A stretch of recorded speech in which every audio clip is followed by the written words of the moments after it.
What is up, Scrub fam? We are back today with another video. Today we're going to be tackling more of this format and stepping away from the casual side, even though we're kind of staying a little bit casual because this leader hasn't seen a lot of play in a long time. And we're going to be moving towards a strategy that's focusing on trying to capitalize on the fact that games are going longer. Before we get started in this video, let me give a shout out to my sponsor, Pastrana, Beard Collectibles, best shopper on the planet. If you haven't already checked them out, make sure you do. So when you go ahead and get your second round of Draft Box 5, you go through Pastrana and Bearded Collectibles. Of course, we have the expansion packs coming as well. We also have Series 10 coming out, so make sure you go through Pastrana if you're looking to get your sealed product. So again, this is tackling the same sort of thought process that I had a couple days ago when I posted the new Tricolor Piccolo variant, where you're trying to play a strategy that capitalizes on the fact that the games are going longer, and you want to also be able to make sure you have game against aggressive strategies. So we're still focusing the deck and centering around Android 17 Turning the Tide, because the card is just absolutely insane. When you play this card, choose all cards in your opponent's hand, and then all cards in your opponent's drop area, and then shuffle them into their owner's decks. So this effect is essentially going to put you and your opponent down to 0 cards in hand, and you're also going to shuffle your opponent's drop area back into their deck. So what's cool about that is that if they have any draw apes in their drop area, they're not going to be able to access them, and you're going to be limited the amount of cards they're going to be able to draw on their turn, since they're going to have no cards in hand to start the turn. And more often than not, there's going to be a card that allows you to seal the game once you play it. Since once you have this effect, you have Hirudegarn's Leader Swing, which can take away a card. You then have the ability to attack with the cards you have on board. And then, of course, you have Awakened Warrior Bardock, which is the other part of our win condition. It's just a free double striker, so on turn 7, you can play that first with Overwhelm, leave all your energy open, then play your Android 17 Turning the Tide, shuffle everyone's hand back, and then you can go for game. So this is the first, just the deck list itself. So we're playing 2 Awakened Warrior Bardock, part of our finisher, 1 Dragon Ball's Negative Energy Overflow.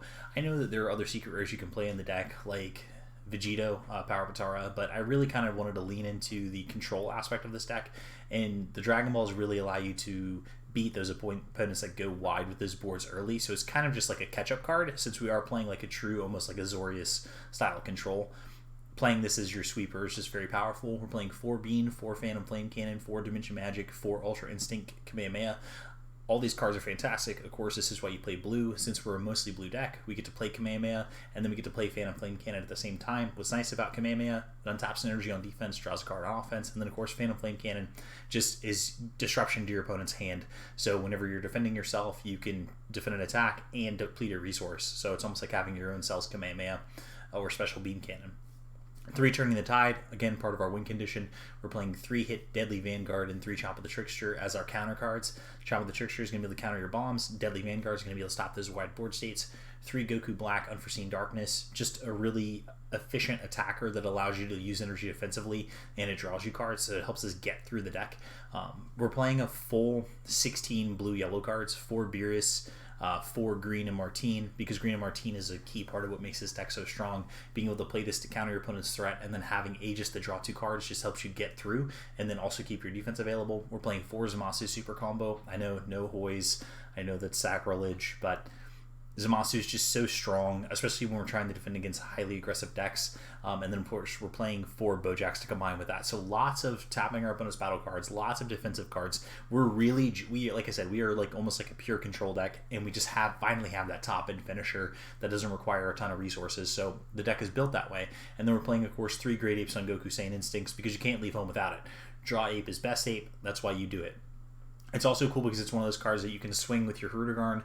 You can discard the ape, draw 2 cards, just pick up that advantage over the course of the game, and just helps you just play that true control card advantage based role. And so that's what this deck does. So just to go over just schematics of the deck, I think a lot of it to just focus on is, for instance, you have your blue-yellow engine. So turn 3, getting this down on your opponent's turn, and then the reason why you play the full 4 copies is so you can pitch the extra copies of these to be able to trigger the Aegis effect, of course. And then thing to think about, like I said, anytime you're defending against like your opponent and they're trying to do a lot, just being able to go Zamasu into Bojack just creates so much advantage for you, because you're tapping, whether it's a leader or a battle card, and then you're playing another card, 20k blocker, that also taps one of your opponent's battle cards. So this play alone is just such a huge tempo swing, and then this being like a true control / tempo deck, this is what you want.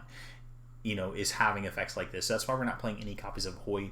Zamasu is just proving to be one of the best super combos in the game. Also something to think about, since this deck is playing Zamasu super combo and Bojack, you can play Chilled the Cruel if you're looking to add another threat. But I was trying to keep the deck mostly control-based, playing on the opponent's turn more often than not. So I really just wanted to have that. But I mean, Chilled's free. So I could see a world where you're playing Chilled as opposed to playing, some of the other cards in this deck itself, if you're trying to make the deck more aggressive and not rely on much counterplay. Then, of course, your support cards, like we talked about, just being able to have Bean, Ultra Instinct Kamehameha, and Phantom Flame Cannon just means more often than not you're not going to be taking damage. And you really don't need to awaken early in this deck. You can play back, you can make the game go as long as you want, and then just wait to win the game on your opponent, like after you play Turning the Tide. So don't need to worry about that. And then, of course, we have our counter cards, Trickster and Deadly Vanguard. Hit Deadly Vanguard, I think, is underpriced right now. I think it's like 15, 16 bucks a piece. This card counters a 5 or less, and then also bounces a 5 or less. So 2-for-1s in this game are probably the best thing out there right now. So being able to get that exchange for just 3 energy when you're playing a passive strategy already is just fantastic. And then Chop of the Trickster, not only does it have the ability to tap something, but drawing a card, being a cantrip as well, just helps you give you more momentum in getting through the rest of your deck to help you find your threats. And that goes with the same thing for Goku Black and Great Apes and Goku Saiyan Instincts. They're just more momentum. It's just more velocity getting you through your deck so you can find the cards that you need so you can get to your win condition and then also get to your answers. That's one of the things about playing a true control strategy is you need to make sure that you have card advantage generators and cards that get you further into the deck, because the further you go, the more you're going to be able to find your cards like Phantom Flame Cannon and Ultra Instinct Kamehameha, the more you're going to be able to find your super combo and Bojack, you're going to find your counterplay cards. It's just card advantage is king when you're playing a control strategy. So having a leader like Hirudegarn to help to facilitate that through the discard to draw to, and then all these draw effects, all these counter effects, you need to make sure you have all of them available to you when you're playing control. Like I said, for our secret, where we're playing just the Dragon Balls, there's no way to interact with this card. Once you combo with it, your opponent is going to lose their whole entire board at the end of the turn. And since we're playing a strategy that really doesn't care about our own side of the board until the end of the game, this is a secret that makes a really great fit. Definitely something you're going to see picking up more steam as the game goes on, because just having unconditional mass removal is just powerful. And then, of course, the win condition. You play Android 17, Turning the Tide. You shuffle your opponent's hand back. You can Bardock first, so activate your Overwhelm, and then your opponent has the option. They either counter this card, and they tap their energy resources, and in which you don't really care. You're still going to drop the Android 17 anyway, or they let this card go because they're afraid what you can do with all 7 of your energy. So you play the Bardock, you then play your Turning the Tide, and then you can just take your opponent from 3 to 0. Take them from 4 to 0 depending on what threat you have on the board. So overall, just a very high synergy strategy, just a true control deck, which I really like. SS3 could do a similar thing since it untaps its energy at the end of the turn, but since SS3 can't get to 7 energy, that kind of made me want to lean into Hirudegarn as opposed to playing like blue yellow SS3, just because Hirudegarn offers that ability to get to that 7th energy. And just Hirudegarn's just such a great leader. Once you have 4 more energy, being able to attack the opponent's hand and disrupt their draw is just very powerful. So I think this deck actually is really competitive. I don't know if it's tier 1. It's probably tier 2, maybe tier 1.5 at best, but I do think that it's a very strong strategy, and it doesn't really get hurt by the existing top tier strategies right now.